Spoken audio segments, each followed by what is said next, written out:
তো এটা হচ্ছে চিংড়ি,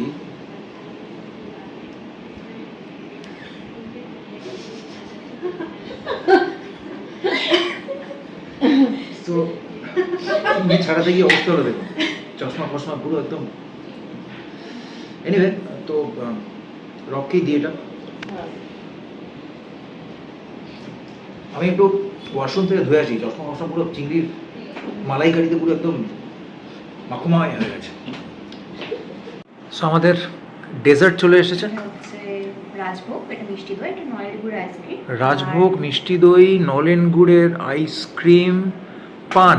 হচ্ছে ভ্যানিলা আইসক্রিম, মিষ্টি দই আর নলেন গুড়। ও ওয়ান্ডারফুল। রাজভোগ আর মিষ্টি পান। এটা অন স্পেশাল রিকোয়েস্ট। এটা অন স্পেশাল জন্য। রিকোয়েস্ট রবের জন্য। খুব ভালো ডেজার্ট।